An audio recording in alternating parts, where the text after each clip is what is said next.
Je quitte les lieux, Nagui vexé après sa défaite face à Kev Adams lors d'un match de curling, ZAPTV.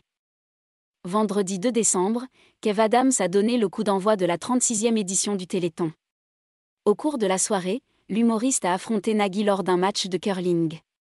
Un match qui s'est conclu par une défaite cuisante de l'animateur.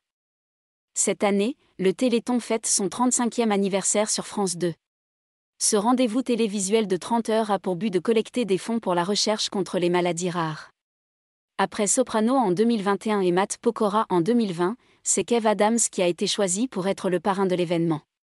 Lors d'un entretien accordé à France Info, l'humoriste est revenu sur sa préparation pour ce long marathon. Ces dernières semaines ont été très intenses.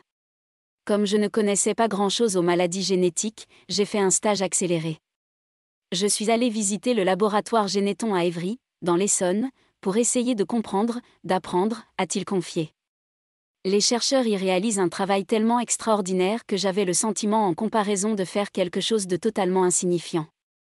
Ils arrivent à faire de la magie et à résoudre l'impossible. Sur place, j'ai aussi eu l'occasion de rencontrer Benjamin, un petit garçon de 10 ans atteint d'une myopathie de Duchenne. J'ai été épaté par sa curiosité, sa maturité et la force incroyable avec laquelle il affronte sa maladie, a-t-il ajouté. Nagui vexé après sa défaite face à Kev Adams lors d'un match de curling. Au cours de la soirée, Kev Adams a affronté Nagui lors d'un match de curling. Un match qui s'est soldé par une défaite cuisante de l'animateur phare de France Télévisions. Quand on parle de l'école de la vie, des leçons que l'on reçoit, a commencé Nagui, avant d'être interrompu par Kev Adams. Et là vous venez d'en prendre une bonne.